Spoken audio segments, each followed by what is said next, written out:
નમસ્કાર મિત્રો, તમે જોઈ શકો છો કે મલિયાતજ ગામની અંદર જળબંબાકારની સ્થિતિ અત્યારે જોવા મળી રહી છે।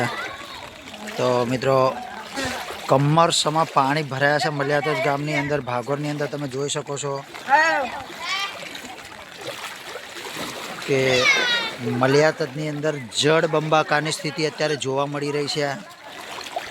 મિત્રો, ગામની આજુબાજુ માથા માં પાણી ભરાયા છે। ગામની ભાગોળની અંદર પણ તમે જોઈ શકો છો કે કમરથી પણ ઉપર પાણી ભરાય જોવા મળી રહ્યું છે।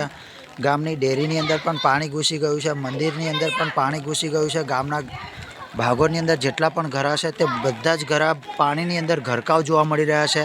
તો મિત્રો, આ મલિયાતજ ગામના લાઈવ દ્રશ્યો તમને બતાવી રહ્યો છું। તો મિત્રો, તમે જોઈ શકો છો કે કમરસમાં પાણીની અંદર લોકો જવા માટે મજબૂર બની રહ્યા છે। તમે જોઈ શકો છો કે ગામની ભાગોળમાં જ આટલું પાણી છે તો ગામની આજુબાજુ કેટલું પાણી હશે। મિત્રો, તમે જોઈ શકો છો બાળકો પણ અત્યારે પાણીની મોજ લઈ રહ્યા છે। અલે ભાઈ, ગામની આજુબાજુ કેટલું પાણી છે એવું કઈ નીકળાય એવું ખરું આજુબાજુ કે એવું છે? આ છોકરા બધે ફરી ફરીને આવે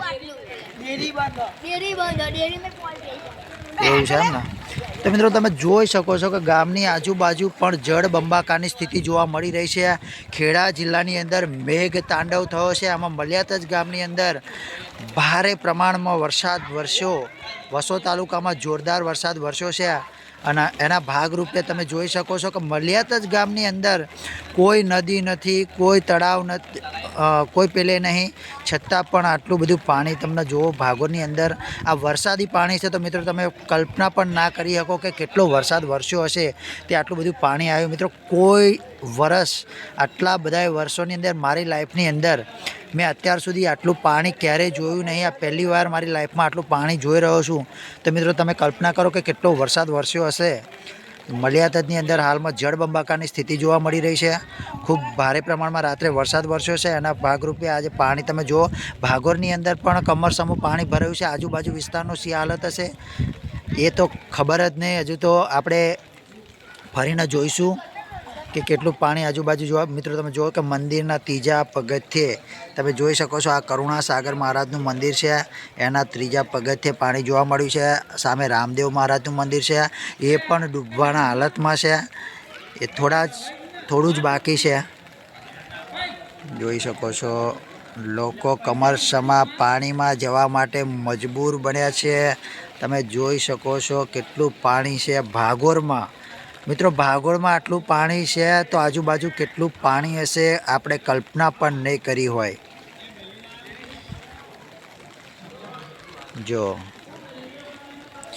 સંપૂર્ણ વાહન વ્યવહાર, સંપૂર્ણ કામગીરી અત્યારે ઠપ જોવા મળી રહી છે મલિયાતજ ગામની અંદર। તમે જોવો છો દુકાન બધું જ બંધ જોવા મળી રહ્યું છે।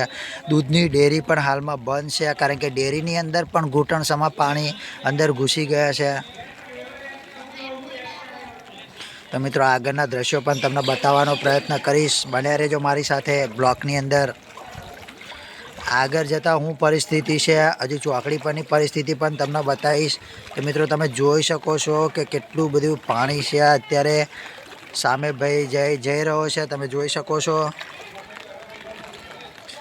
મંદિરે પણ એટલું બધું પાણી છે, તમે જોઈ શકો છો।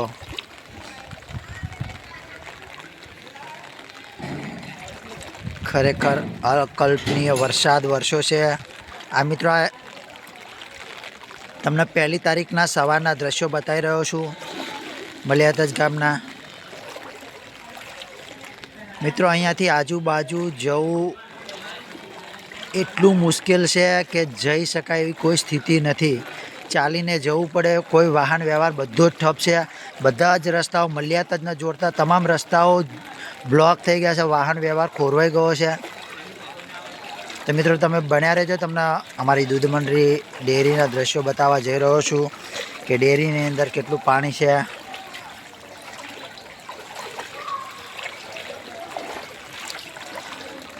જો ડેરીની અંદર પણ પાણી જોવા મળી રહ્યું છે। ઘૂંટણસમાં પાણી ડેરીની અંદર ભરાયા છે। મિત્રો, ખૂબ ભયંકર પરિસ્થિતિ જોવા મળી રહી છે મલિયાતજ ગામની। તમે જોઈ શકો છો મલિયાતજ ગામ પાણીમાં તરબોળ જોવા મળી રહ્યું છે હાલમાં.